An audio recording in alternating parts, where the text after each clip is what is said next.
If you don't find your own motivation to play in the Ryder Cup, there's something wrong with you. You don't belong playing there.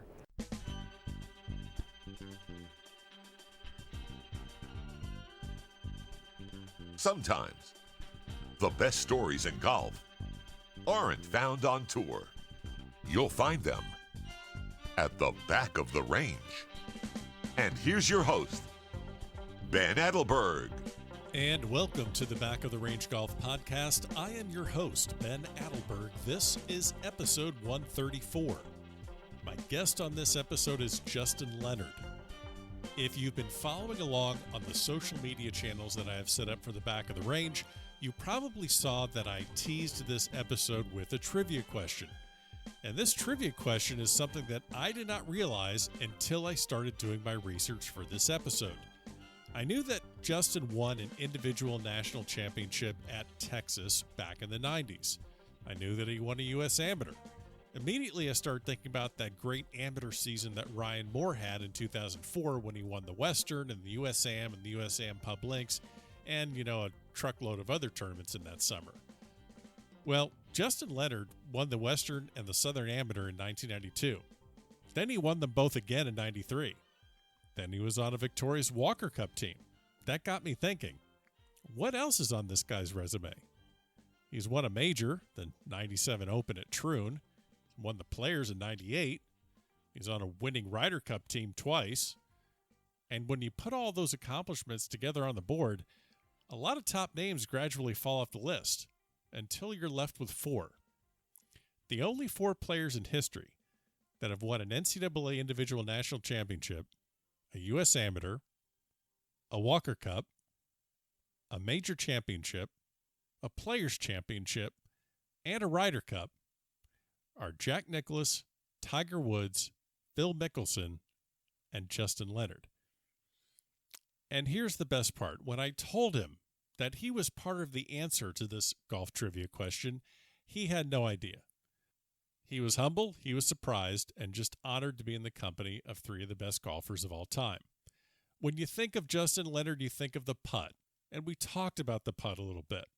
But we also spoke about his family, his new TV career that he has embarked on. So while he's probably known more for sinking a 45-footer to clinch the 99 Ryder Cup at Brookline than anything else, and that's not bad, don't forget that Justin Leonard has checked off just about every single box imaginable. He's had a fascinating career, and I hope you enjoy listening to this episode. Also, we started things off discussing a new company that Justin and his wife have formed. I'm going to put a link to it in the show notes of this episode. Go check it out. It's called Tiny Tweaks. It's their own nutritional supplement company. Very cool stuff that they're doing, so go check that out in the show notes. I am rambling again, so let's get started. Justin, welcome to the Back of the Range. How are you? All is well. Thank you for asking. Well, I'm letting listeners know when we're recording these episodes, and just because of everything changing in the world right now, and today it's April 7th. Yeah, it's April 17th. So you are out in Aspen. What are you doing to stay busy out there? Well, we've got 4 kids and 4 dogs, and so the kids range from, we've got a 4th graders, our youngest, to a sophomore in high school, and a couple in between. They're doing their remote learning. They've got their command central or headquarters set up on our dining room table. There's a couple of extension cords, a couple of surge protectors that are, providing ample charge to all their old devices that they've got to be on. We're still able to get out and hike, and I biked last week. I'm going to go skiing when we get done with this because we got about a foot of snow yesterday. Wow. Maybe a little more up high. We've been, my wife and I started a business about a year ago. We formed a company called Tiny Tweaks, and we just rolled out our first product in January. It's a fruits and greens powder. And so when this, stay at home, shelter in place started, about 5 weeks ago, yeah, our kids were on spring break. And so we put our kids to work. Brilliant. because we canceled our spring break plans. Our girls, Reese and Avery, who are freshmen and sophomore in high school, they took over kind of the social media stuff. There you go. And then our son, our oldest son, who's 13, Luke, he's into kind of photography, videography. So he's become our in-house photographer. And then Sky, our 10-year-old now, he just turned 10 a couple days ago. He basically just gives his approval or disapproval on things, and he's our primary consumer in the house. Okay, all right. So so we've stayed surprisingly busy. Because Amanda, she's more involved in the research and everything with the company Tiny Tweaks. And for those that are interested, it's tinytweaks.com, where you can buy product. And it's not just about that. It's about just living a healthier lifestyle. It's something that we've always been, pursuing, but even more so when we moved up here to Aspen about 5 years ago. And so it's way more than just a drink powder. And so that's been a fun process, and that keeps us surprisingly busy these days. Well, and it sounds to me, I mean, now the truth's really coming out. I mean, it sounds like it's the whole purpose of having kids is for the free labor. So, I mean, that sounds like that was just, no, I'm just kidding. But, well, that's great. Yeah. I mean, and we're definitely going to put the link to the company in the show notes of this episode, and we'll post that out and get that out to everyone listening. I'm just curious, best athlete in the Leonard household. Are you even close to the top of that list? I mean, have seen some things that you and your kids and your wife have done up there in the mountains that are, at least for us golfers, borderline insane. Who's the best athlete in the Leonard household right now? Oh, it's a toss up, and I'm not in the top 5.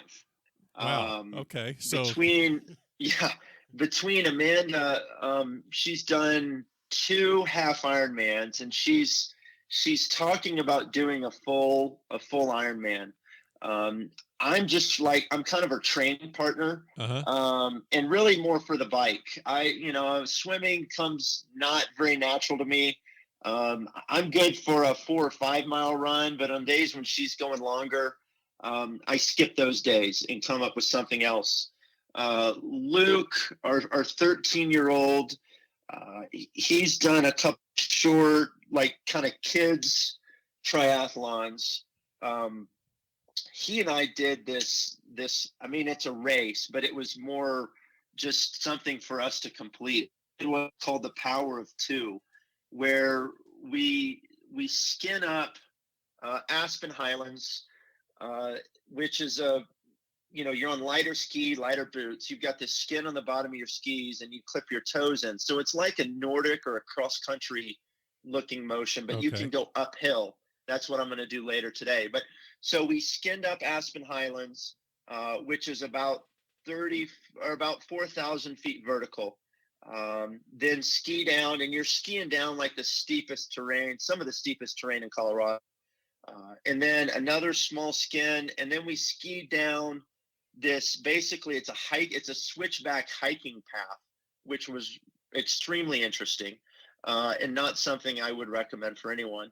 And then we skinned up the backside of Aspen Mountain and then skied down the front side. And so the race, it took us 7.5 hours. I think we got 7,500. We climbed 7,500 feet vertical.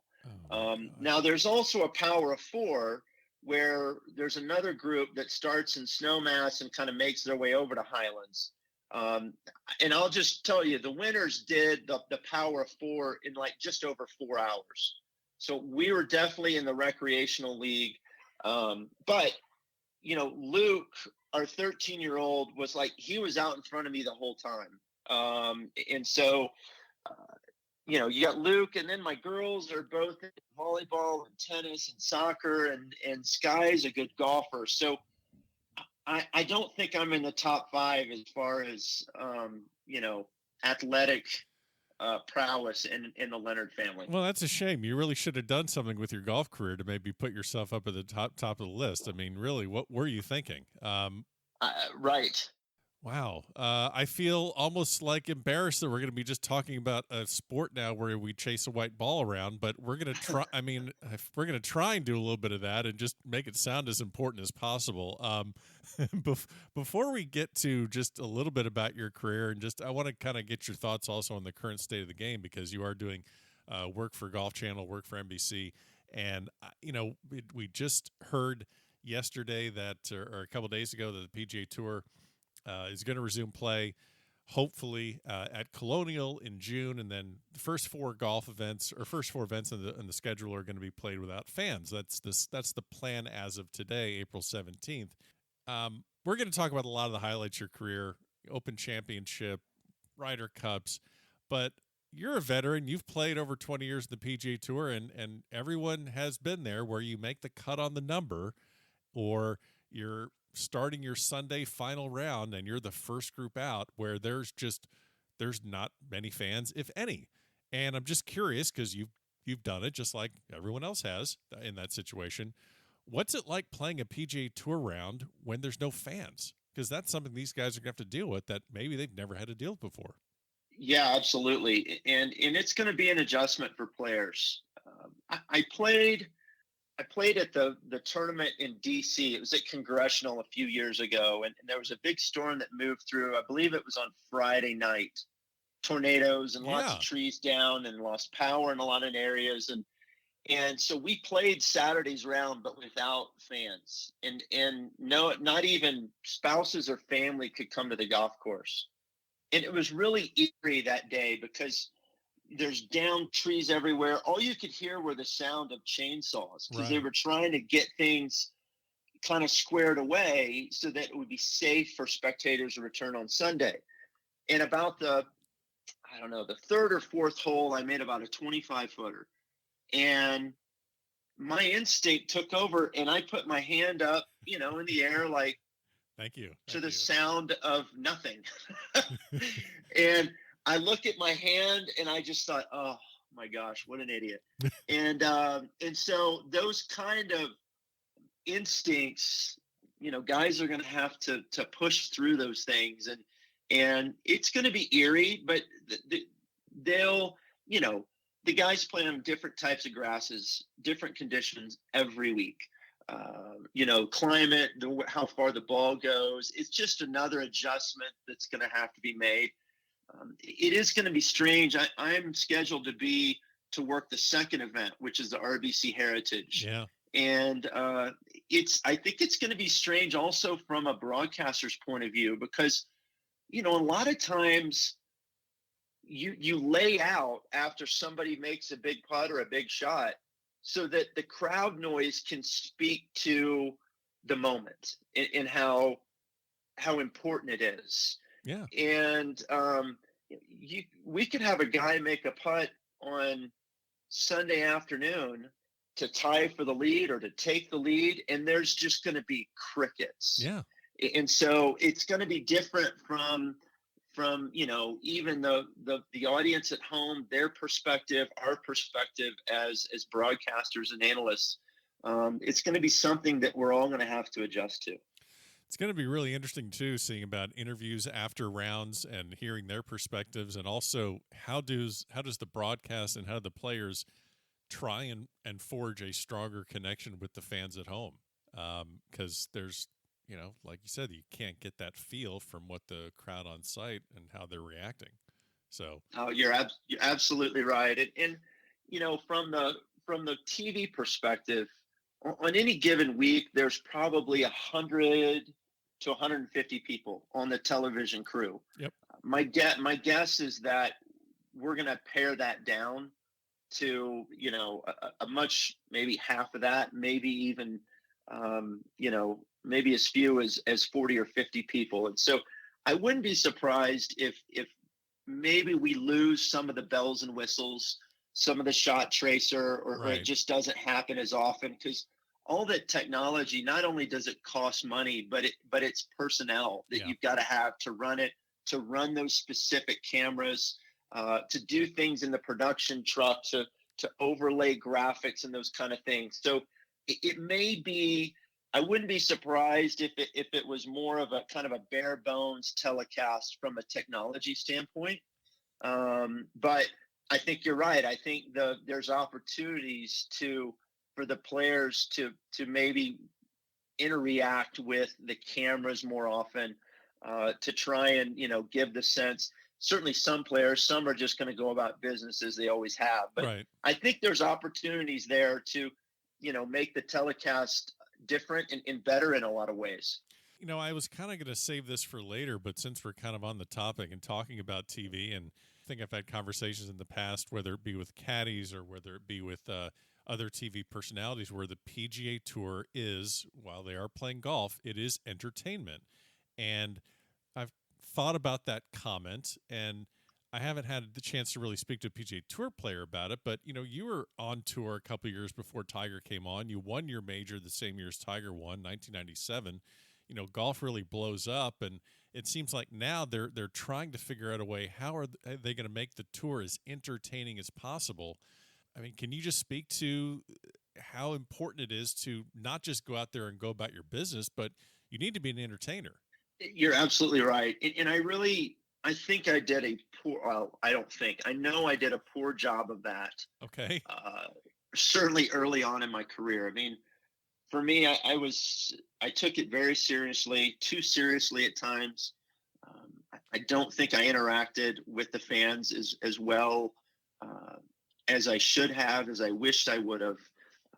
That came later on in life for me as, I came to my faith, I got married, I had kids, and I understood a bit more of how special it is for parents to bring their kids out to a golf tournament. And when I was playing out there, and I'm not making excuses, I'm just trying to explain a mindset. Yeah. We see it every day, every week. But I think being a parent now, I realize how special that is for someone. And unfortunately, I didn't really learn that until later on in my career. But I think it is something that this younger generation understands. They connect with their fans and fans of the game through, their different social media outlets and all those things. And I think there's a greater awareness of that in these young players today. And that's why they're so easy to work with from a TV perspective. Okay. Because they understand that when I walk in the driving range on Saturday morning, they're, some of them, not all of them, but are like, will stop what they're doing and come talk and say, hey, I've got this going on or that, or, they're willing to, I don't really ask questions. I just kind of listen, but they're willing to talk. And that's something that I didn't do early on in my career that I wish I had. You started your career after this, your professional career after this remarkable amateur career. I will put links up. I mean, people need to look and see, what you did in your amateur career, which is absolutely incredible. I mean, back-to-back Western Ams and Southern Ams, and you got a U.S. Amateur in '92 and individual national championship with Texas in '94. When you're coming out of college, I'm guessing you're just thinking that I'm just going to explode. I'm asking because after all of this amateur success, are you just thinking I'm just going to explode onto the tour and I'm set? You didn't have to go to Q school. You had your sponsor invites that you didn't have to deal with that. So I'm just curious, as one of the best amateurs of all time, what's your thought process heading on to the PGA Tour? Well, I was fortunate. I won the U.S. Amateur in '92. So '93, I played in 5 or 6 professional events, and 3 of them were majors. Yeah. I made the cut at the U.S. Open. I missed the cut at the Masters and at the Open, but made the cut at the U.S. Open. I made a couple other cuts. The Byron Nelson, I played well. Over at Colonial, I played well. And so I got a sense of that it was something that I could be successful doing. But I didn't really come out of college thinking, okay, I've got the bull by the horns. I knew I need to go out and perform. And at that point, yeah, I got my agent at the time, got sponsors exemptions lined up. And in the third event that I played, which is no longer played, but it was an event at Kingsmill in Virginia. I finished third that week, and that plus a couple other good finishes helped me kind of lock up my card. And having a great finish like that so early, then I was able to get unlimited sponsors exemptions. So I think I played either 12 or 13 events that year in '94. But then I went through a little period in September, October where I didn't play very well.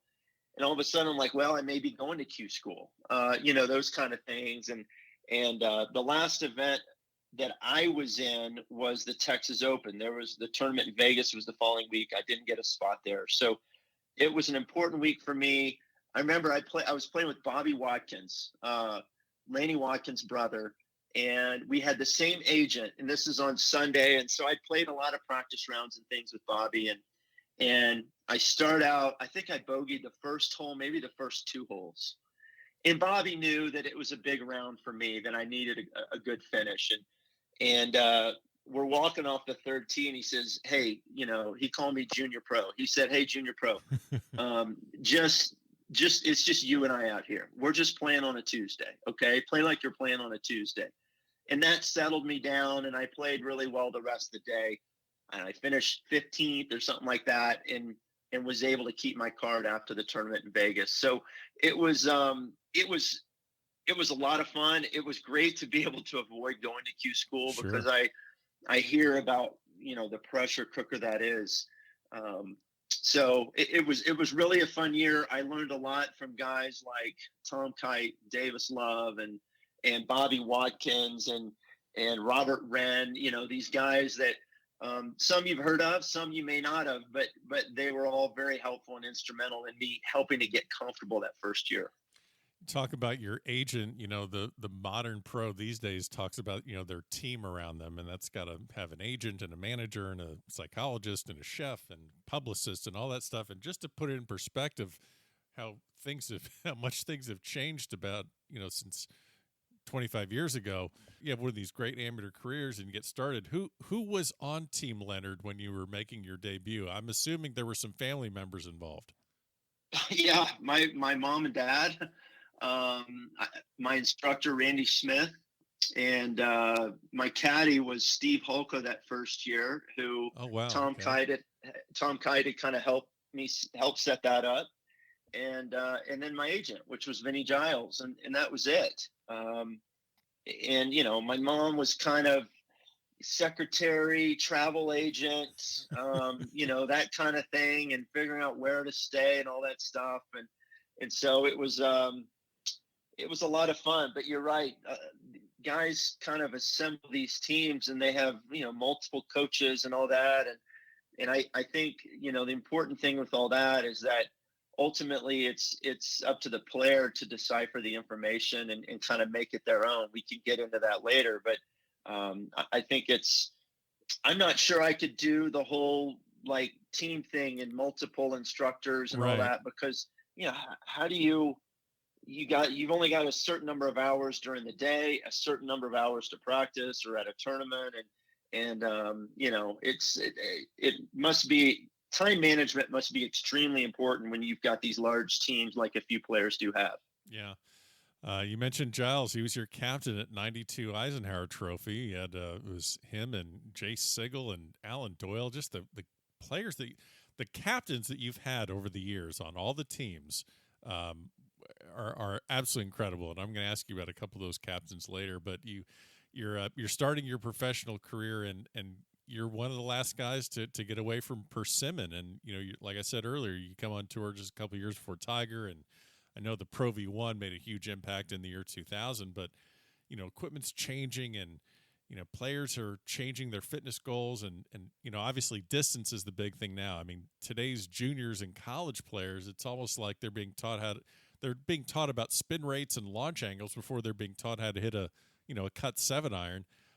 How did you adapt to the distance boom throughout your career? I mean, I'm guessing it didn't hit really until maybe early or, early 2000s, but once it did hit, it was pretty much a reality you couldn't get away from, or anyone can get away from. No, you're right. And I think early in my career, distance wasn't as great a factor. Right. It's always been an advantage, but you're right. When the golf balls started to change, guys started going to solid core golf balls, multi-layers. And like you said, early 2000s, that's when it really started to push for distance, and could kind of see it coming a little bit. I still felt very comfortable on certain golf courses, and I usually tried to only play the courses where I felt like I had a good chance. Okay. Obviously, you get to a major championship that's, back 15 years ago that was 7,500 yards. It's like, okay, this may not be set up for me, that kind of thing. But still going to places like Whistling Straits and I would get to a golf course like that maybe I hadn't seen before. And I thought, you know what, this is a place I could play because, the troubles maybe pushed out a little bit further, those kind of things. And so, but I tried to get a little bit longer. I knew I was never, Tiger can't change its stripes. And so I knew that I had to really just kind of focus on the things that I did well. If I could pick up 5 or 10 yards here or there, great. But, really for me, it's about a good short game, making putts, putting the ball in play and minimizing my mistakes. And it is amazing though, how the game has changed. And you're absolutely right that junior golfers, high school, college golfers. I mean, I was captain of the junior U.S. President's Cup team, and we went down to Australia in December. And the sophistication that these high school, I won't call them kids, but these schoolers have as far as the numbers and the technology and everything was fascinating.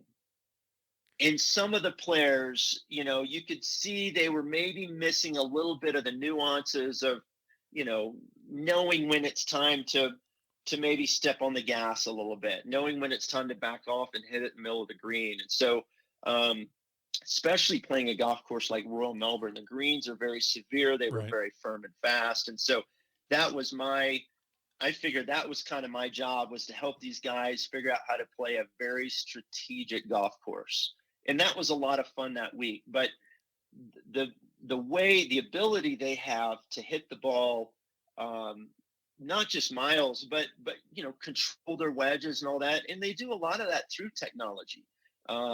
That's how Dustin Johnson reached number 1 in the world, was by using a launch monitor and dialing in his wedges and those kind of things. And so I think the guys that rely on it too much will struggle at times. Right. I think there's a good balance for using the technology, and there's other times when you just got to go out and play golf and figure out how to shoot a score on a day when you don't quite have everything that you want. It's just it's the modern game, and it's just fascinating to watch and see how different players are adapting to it. But I that's why I wanted to ask you, because you kind of were already entrenched in this very successful career. I think you won every year from 97 to 2007, except for 1 or 2 years. So you have this very consistent career, but you see where things are going. I'm also looking at some of the things, like you were right there in the middle of so many incredible things. You just mentioned the playoff at Whistling Straits and the PGA. You're also, as we joked about earlier, you're the forgotten man, so to speak, in the Laurie Van de Velde playoff at Carnoustie, and then you're also top 10 the 97 Masters when Tiger won his first, when you were T7, and you'll have to excuse me, I hate to bring it up, but you only lost by 16. But don't worry, so did Davis Love, and so did I mean, you're in great company. I think there are 4 guys at T7. All 4 were major champion winners. But you see this thing happen where Tiger bursts on and wins his first major. And I just have to ask, being there, what are some of the locker room conversations? Or maybe like a week or 2 later, you're catching a flight with another guy. Was there just like, oh, man, this thing is for real. It's coming. Life on tour has now changed. Or was there anything like that? I don't remember a moment when I thought, okay, yeah, things have definitely changed now. I mean, with Tiger, it all happened so quickly. Right. He comes on tour in I think he turned pro at the end of '96. Yep. After the USAM, yeah. He won a couple times that fall, and it's like, wow, this kid's really good. And then he shows up the Masters and does what he does, and it's kind of like, okay, at the time it's like, how am I going to beat this guy? And then if you think about it long enough, you're like, okay, I'm not going to beat him. I may get him every once in a while, but I'm not going to beat this guy consistently, because this is a once in a generational type of player. And now we're realizing, well, he might be the greatest to ever play. Right. And so, but it's so interesting and fascinating to me, because he truly created this generation of golfers now that he's playing against. Oh yeah. They saw what he did, the way he drove the golf ball, the work that he put in, and they all looked up to Tiger Woods growing up, and now he's befriended quite a few of those guys in South Florida. Plays practice rounds, practices, when he's at home with those guys. And so it's pretty fascinating to watch him compete against the generation of golfers that he created and inspired. Well, the thing that I'm also fascinated by with that, just to piggyback of what you're just saying, is that all these guys looked up to him, and Tiger now is, like you said, befriending them. And I'm not entirely convinced that they all want to beat him as much as they want to be near him and be his buddy. I'm sure they will never, I'm sure they'll say the right things. I want to beat him. I want to take him down. I know they've said that many times. I can't wait for Tiger to get out here. I want a piece of Tiger. I don't know how much they want to beat him, or if they just kind of want to be in the inner circle. I think it's a combination of both, because it sounds like there's a lot of shade thrown both directions. And I'm talking particularly about like Justin Thomas, Ricky Fowler, Tiger, Bryson. Like, I think they all give each other the needle pretty good, but I mean, nobody has the intensity, the ability to flip the switch, to really compete that Tiger Woods has. I mean, that's what's made him so great. Obviously the talent, but to be able to do it so often. And I think, as we've seen, when he's healthy, when he feels good, and we haven't seen it this year yet, but I think back to Australia in the President's Cup, he was so good. Yeah. And he had a lot going on, thinking about him being the captain as well. But physically, he looked so good and strong then. I hope we get to see that version of Tiger Woods more often. And I kind of hope, when we get to the Masters in November, I'm hoping that it's a little warmer than it normally is in November in Augusta, Georgia, because I feel like the warmer it is, the better chance he has to feel well physically. Yeah, I hope I'm completely wrong, but I have a feeling that there's a good chance that 2019 Masters is going to be looked at in the same way as the 86 Masters, and perhaps it could be the last one that he wins. Hope I'm wrong. I hope he gets to 17, because any Masters or any major that he plays after 17 is just going to be incredible, because you're watching him try and tie Nicklaus. I hope it's warm. We're just going to need to wait and see. A lot about golf right now. We're just going to have to wait and see. Later in 1997, you pick up your major championship victory, the Open Championship at Troon, and you had your caddy there, Bob Reifke. And I was just curious, anytime we hear of golfers coming out of the state of Texas, the natural correlation with them being great wind players or using the ground effectively to navigate golf courses, the correlation's always there. You're playing well that year, as I said, top 10 in the Masters. Can you talk about how you prepared for this Open Championship? So I went over in 95 and 96 to qualify for the Open. I made it through both times. But back then, the qualifier was on Sunday and Monday before the event started on Thursday. And so I would get over there on Thursday, play a couple practice rounds, try and get acclimated and everything. then you go through the qualifier, and then you only get 2 practice rounds, Tuesday and Wednesday, before the Opens begins. And so 97 was the first year that I was exempt. So I got over there early. I got in on like Sunday morning, I believe, and just kind of immediately fell in love with the golf course. I played 18 holes every day starting Sunday. So Sunday, Monday, Tuesday, Wednesday. And on Monday and Tuesday, I went back out and played another 4 or 5 holes. I think I played 80 holes in practice that week. Now, I didn't go to the driving range because it was pretty windy and the direction wasn't great. I just spent all my time on the golf course. Interesting. And my caddy at the time, Bob Reifke, I kind of told him at the beginning of the week, I said, let's really get to know this golf course, because this is one that I really feel comfortable on.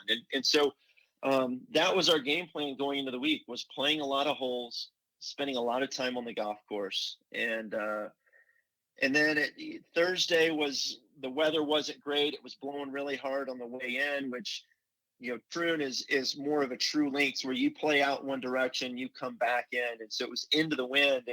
And I think I had 10 or 11 putts on the back nine. I hardly hit a green, but I was getting it up and down and really just shot a pretty decent score. And then the weather got nice and I was able to play more aggressively.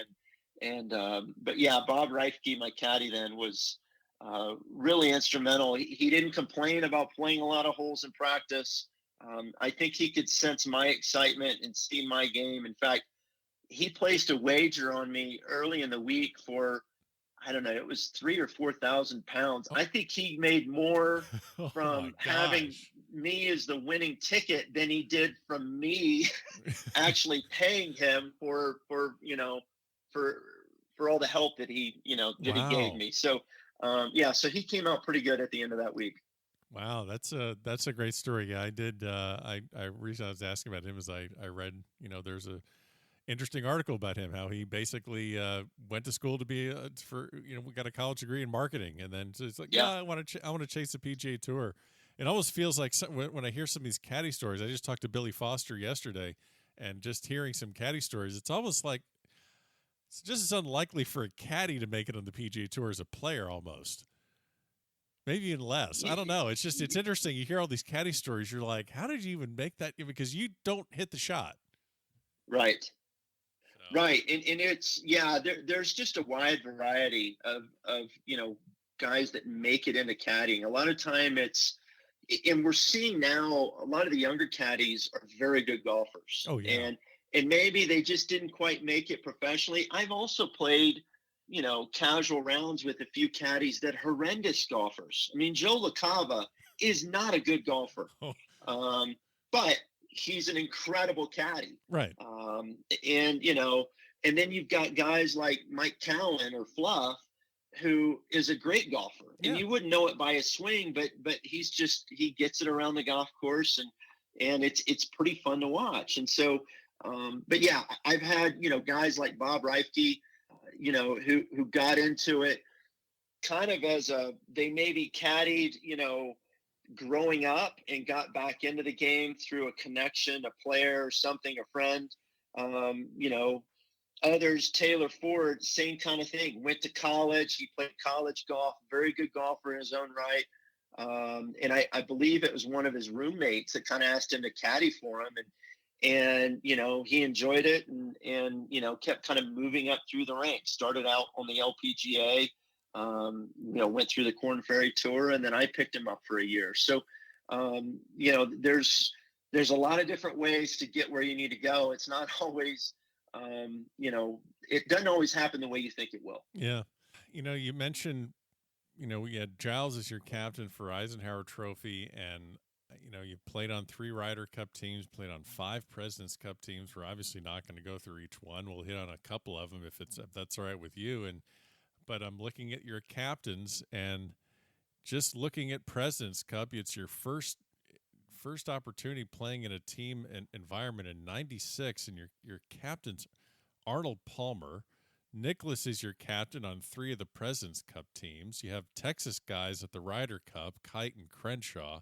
I can't even imagine what that's like. You're that young coming into this thing, and you have Arnold Palmer is running the team. Yeah, it was great. I mean, to be around he and Jack Nicklaus in that capacity, and to be able to spend time around both of those guys was just, it was an incredible experience. And to be, I think I was 24 years old or something at the time. I don't know if I said more than 5 words all week to anyone, including my caddy. I was just, very quiet. I just wanted to kind of take and soak things in and just do as I was told.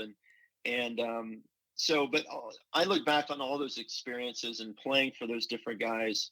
Playing for Jack was incredible. I played in the '93 Masters as an amateur, and Mr. Nicklaus came over to me on their driving range on either Tuesday or Wednesday and said, "Hey, I'd like to play a practice round with you at Baltusrol at the U.S. Open on Tuesday.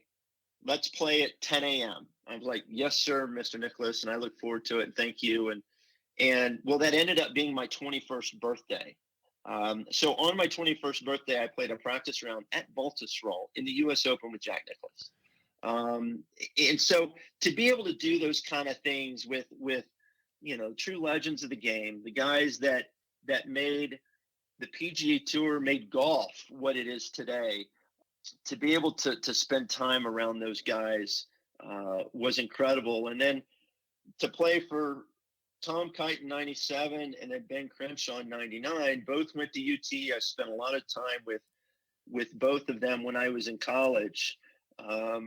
And they're so different in their personalities, Sure. how they approach things. It was really 2 very contrasting experiences, '97, '99. Just some great experiences. And then you get to play for Fred Couples and President's Cup and Paul Azinger in 2008 Ryder Cup. I take a lot from those experiences and remember how those captains handled certain situations. And I just look back on them with complete fondness.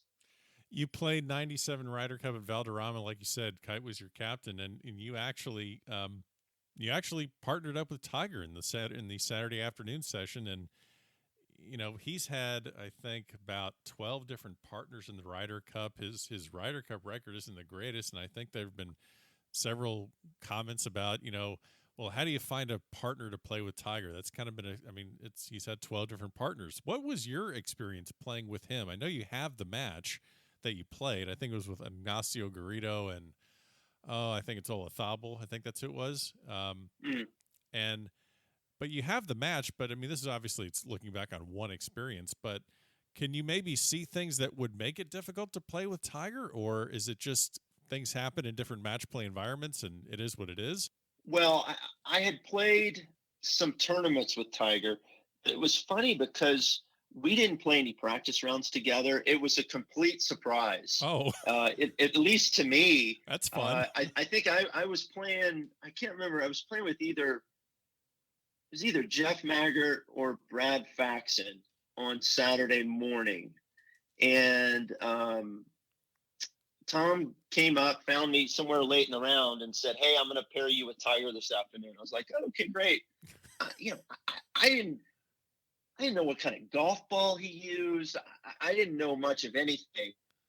And so, you go in, finish your match, have a bite of lunch, sit down with Tiger. Okay, what do you want to do? Do you want the odds or the evens? Because I think pretty sure we were playing alternate shot. That's why I was thinking immediately about the golf ball. And he goes, "Well, we're playing my ball." I said, "Okay." We were off, and it was fun. That atmosphere, playing a Ryder Cup, especially playing over there, is just so cool. It's hard. It's not easy playing with Tiger. The other team knows that if they lose to Tiger, they probably should have lost because he was the best player in the game. Right. But if they win, they can give their team so much momentum. And Yeah. so the other team tends to play more freely, more kind of wheels off, without the pressure. Then if you're Tiger's partner, you've got the pressure of, okay, we're supposed to win because I'm playing with Tiger, the Right. best player in the game. And you're playing against this team that's got nothing to lose. And so it's not easy. I mean, he and Steve Stricker had some success. Yep. I think he had Matt Kuchar play a little bit and have some success? I think might have been a President's Cup. Yeah, I know that him and Davis had some success. But I mean, he's had partner. I mean, Steve Pate. Him and Pate got along really well in '99 for some reason. I mean, yeah, they did. That was a funny matchup. But it's hard because as a player, you're already feeling pressure, and then you've got to. You're supposed to win the match because you're playing with Tiger Woods. You're playing against a team that's got nothing to lose. Like it's difficult, and it's kind of no wonder his record isn't great in the Ryder Cup because it takes away his ability over 72 holes to wear the field down. right. And B, he's playing against guys like they got nothing to lose. Some of his losses, I was just looking at his record. They're just he lost to Roca, I think, in that Ryder Cup 4-2 in singles. How the hell did that happen? But it did. It's just an interesting thing how you just look at. I can't imagine what those galleries are like, and I don't think the media is going to spin it away of saying, boy, Leonard really carried the team. Just wish Tiger would have helped out, and they're not going to say that. I mean, come on. So you're probably, if people are looking at your career and your achievements, and I'll ask you about this because there's a trivia question that I looked up, and there are 4 players in history that have won an NCAA individual championship, a U.S. Amateur, played on a Walker Cup, won a major, won a Players, and played on a Ryder Cup team. There's 4 people that have done that. It's Tiger, Phil, Jack, and Justin Leonard. And I brought that to your attention. Please tell me you're aware of that. I didn't break some news to you, did I? No, I had no idea of that. And that's, it's an honor to have accomplished something that those guys have. And I think for me, I played so well early in my career. And I look back, the peak of my career was 97 to like 02, 03. Yeah. Very early on, really before, like we were talking about earlier, the golf ball changed and length became, much more of an advantage, and guys really started keying on hitting the ball further. But it was just, I look back with a lot of fondness early in my career, my amateur career, back in the fall, or actually, no, it was January. I got inducted in the Southern Golf Association Hall of Fame. I flew to Charleston to one of their annual meetings and saw a lot of faces there that I remember from, my amateur days playing Southern amateurs and those kind of things. And it's fun to be able to look back. I don't do it very often, but when I do, I have a lot of fun and just fortunate to have played so well early on in my career. Well, you had a great career. Then when you look at, I think about the putt you made at Brookline in '99. That's when, everyone knows that they can vision that in their mind, just thinking about the putt, and then just obviously the reaction of the team, and that's embedded. But you have all these great accomplishments. I'm thinking about other players that, like I think about Hal Sutton, where with people think about Hal Sutton, they think about, be the right club today when he beat Tiger in the at the Players, or his captaincy in '04, or even Tony Jacklin, where really he's the only European player to win the U.S. Open, like a 85-year history, and Jacklin's known for the concession with Nicklaus at Birkdale in '69, and all these back and forth things, and not to bring up bad stats, but you actually didn't win a match in the Ryder Cup until 2008, and they're remembering your '99 as a Ryder Cup hero. Do you ever think back to maybe if I just won a couple matches and that putt never went down, but we still won the Ryder Cup? maybe the perspective of my career would be more in totality and not just on this one putt I made at Brookline on 17. Because I'm guessing you hear about that still to this day. I do. I hear, well, not so much in the last 5 weeks, but well, I mean, yeah. Before the shelter in place, at least once a week, I would hear from somebody who was there. I think I've met all 83,000 people that were around that green, which there's no way there were that many people, but there, I feel like I've met every person that was there that day at Brookline. And I the only thing I would have changed about the way it all happened was, I wish I would have gone straight to the team to where not everybody came across the green. Right. That's the only thing. That, and on 18 green, I should have given Jose Maria the putt. I had about a 30-footer. He had a 25-footer. I should have just picked mine up and said, yours is good, and given him the hole, because we'd already won. I was one up playing 18. Right. And so we'd already won the cup. I didn't give it to him. He made it anyways, but I just wish I would have given him that putt. But going back, I remember in 08, and I knew that I had not won a match. I'd tied a few. Yeah. I tied a few important matches, but I'd never won a full point in a match. And I remember I was playing. That was the year of the whole pod system that Paul Azinger put together. So it was Phil Mickelson, Anthony Kim, myself, and Phil wanted to play with Anthony. And so we basically, Paul said, who do you want to pick to fill out your pod? And so I knew that we were picking my partner. And Phil and I both said Hunter Mahan. And so we picked Hunter. Hunter and I played together. We won. I think we won 2 matches and tied the other. Something like that. We played well all week.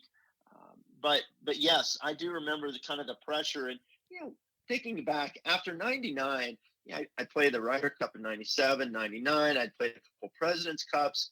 Like, I thought, man, this Ryder Cup, this is going to be my gig here for the next 10 years. Okay. Then all of a sudden I don't make a team for a while. So I got to 2008 with a whole nother appreciation for being there. And, rather than, all serious and everything like I usually am, like I was at that point in time, 2008, you couldn't wipe the smile off my face. Yeah. I was just there. I was going to enjoy it. I was going to play loose and have fun and play with Hunter. And sure enough, that we did, and it worked out great. That was a really impressive day you had there, where you beat Stenson and Casey 3-2, and then you beat then you beat Garcia and Jimenez in the afternoon. So yeah, that had to be absolutely just a really nice cap point to the team aspect of your career. Where, but yeah, I keep coming back to the fact that, like, that's something that you're dealing with all the time, as with that putt, and then all the backlash and all the aftermath of that thing, where just you've been in so many different niches in your career that have been memorable, and for people to pick that one, it's I don't know. I guess that's the way golf is. It's the way golf is, and it's something. And if you as a player, if you do something important like that in the Ryder Cup, because everybody's pulling for you, right? Over at the Open. When I went over there, I mean, yeah, I'm sure there were a few Americans pulling for me, but I'm also playing in the same group with Fred Couples that day. Right. They're pulling for him way more than they were for me. Jesper Parnevik, Darren Clark were in the last group. Think back to the players and but you do something like that in a Ryder Cup or a President's Cup when you've got an entire country or a region, in the sense of the European team, that are really pulling together. It can have a much greater impact on your career, as it did mine, than just an individual achievement. When Crenshaw made the prediction Saturday and in the press conference that he's a big believer in fate, he's got a good feeling about this. When you guys learned about that, what was maybe your initial reaction hearing that from him?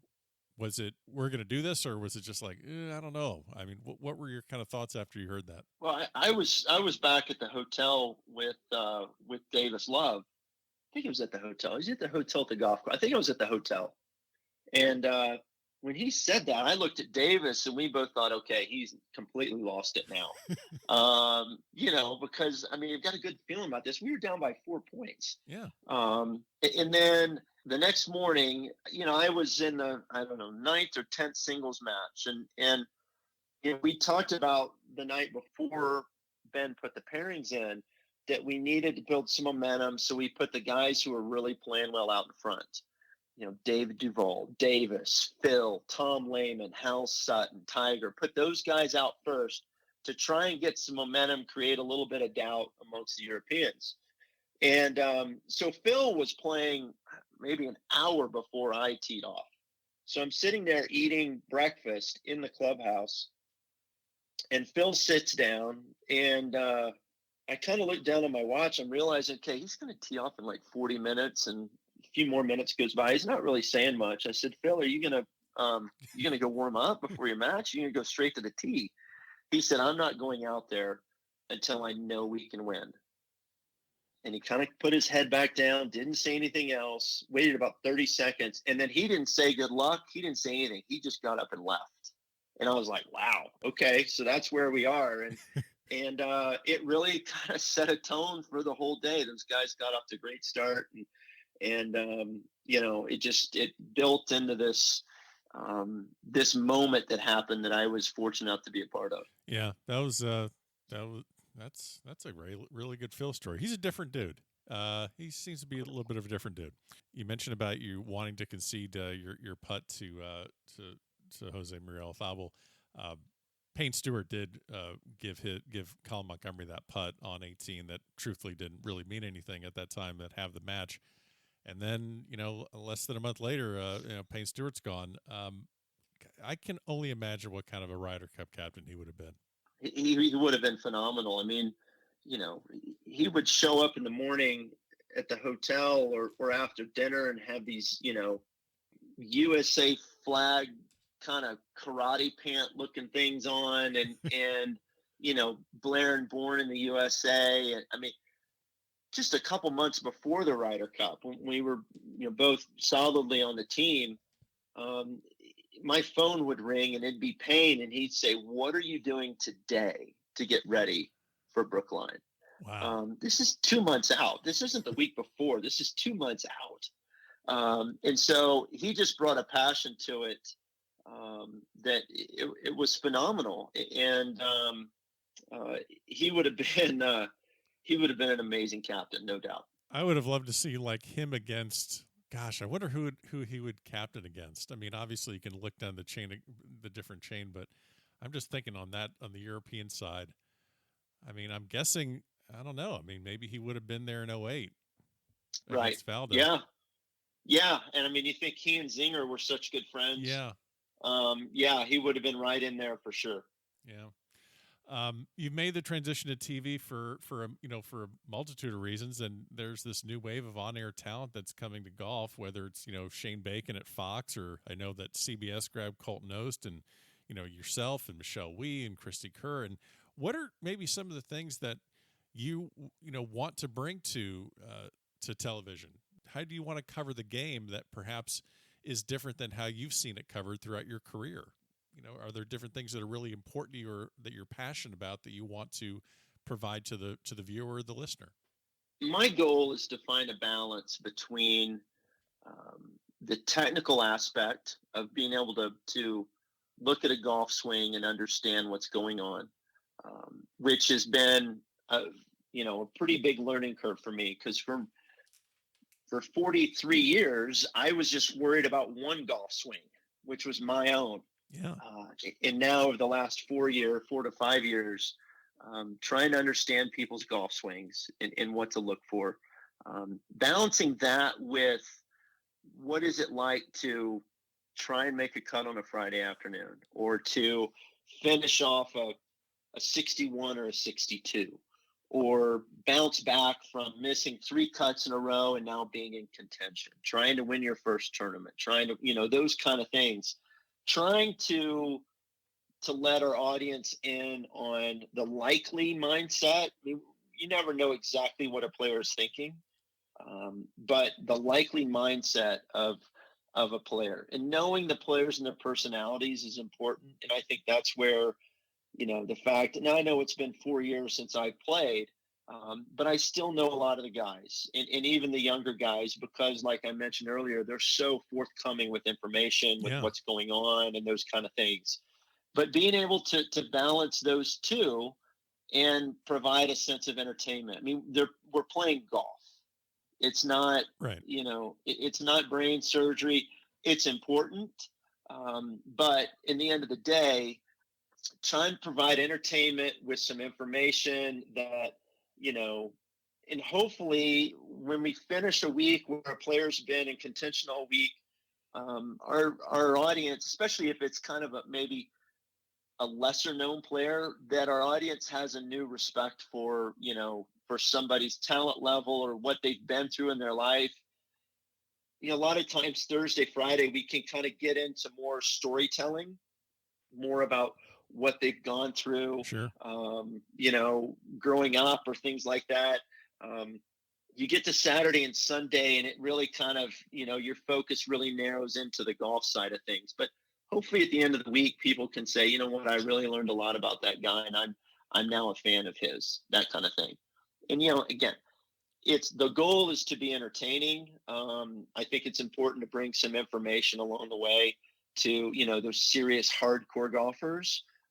You need to speak to a pretty wide audience. And I enjoy that whole process. And I feel like I learn something every week that I work, from either something wrong that I did that I don't want to repeat, or something that I take something that, somebody I really admire does well, like Terry Gannon or working with Phil Blackmar. There's the obvious, Dan Hicks and Mike Tirico, and Gary Koch's been a great mentor of mine. And of course I get to spend some time with Paul Azinger.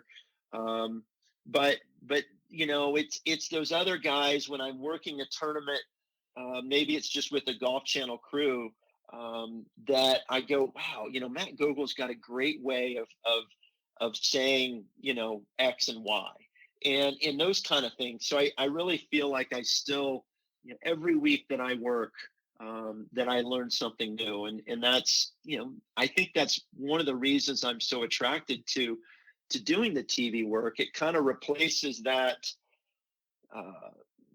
itch that I had with the game of golf. And that for me, it was more about the process and putting in the work and trying to find ways to get better here and there. And I'm able to now kind of feed that through my work in TV and broadcasting. Yeah. And I like seeing how there's the dynamic between you and Duval, and you have so much history together from your playing days, whether it's on the amateur side or both open champions.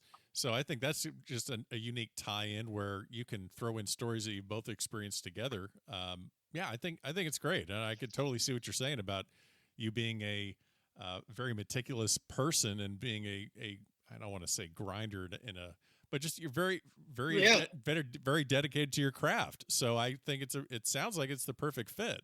Yeah. And it's been fun. I mean, I got the call back in January from Golf Channel asking if I would, they wanted to put me on the primetime show. And Frank Nobilo left to go be with CBS full time. I've worked with Brandel a couple times. David, same way, a couple times, a couple of telecasts, and then a couple of live froms. But to be a part of that, that primetime team it was a lot of fun. I only got to do it for 4 days, starting Monday at the Players. Thursday, March 12th, sports changed forever. And I was on the telecast with Golf Channel. I was doing holes as a hole announcer for the first half of the show. So I was kind of just in all golf mode there for about 4 or 5 hours. I got back to the TV compound to get ready for our night show, and the whole sporting world had changed. I mean, events are being canceled, NBA season postponed. And so, it was an interesting shift there from, the first 3 days where we're analyzing swings and players' chances. And, Thursday, we're going to be talking about going through highlights and those kind of things and setting up the next day, and all of a sudden we're talking about social distancing and moral responsibility and the coronavirus, and it was a crazy like 18 hours there for the world of sports, and I was kind of right in the middle of it. I felt like I went from being on Golf Channel to being on MSNBC or something like that. Right. It's like I was speaking way above my pay grade there between Thursday night and we had to go back to the set to do a live shot at 11 o'clock because Jay Monahan at just before 10 o'clock p.m. had decided to cancel the rest of the players, and then we went back again Friday morning to kind of handle that news, and then there was news coming out from Masters that they were going to postpone their event. And so it was a crazy 18 hours there where the whole landscape of sports changed. I can't believe that we've been dealing with this for a month. It feels like it's been just like 3 months or 4 months. It just feels like it was forever ago. Justin, I appreciate the time. I know we could have hit on several other things because you've accomplished so much in your career, and I think it's fantastic that you found this new avenue that you're going to chase after. And boy, we didn't even talk about Champions Tour. We'll do that some other time. We can talk about that some other time. But stay safe up there in the mountains. Enjoy the snow, and I appreciate you stopping by the back of the range. Thank you for having me on. And yeah, we'll just have to do it again so we can get to some other things. And there you have it. Special thanks to Justin Leonard for joining me on this episode of the Back of the Range Golf Podcast. Don't forget, follow along on Facebook, Twitter, and Instagram. Every single episode is available at thebackoftherange.com. Check the show notes for the link to Justin's company, Tiny Tweaks. We will see you again next time for another episode here at the Back of the Range.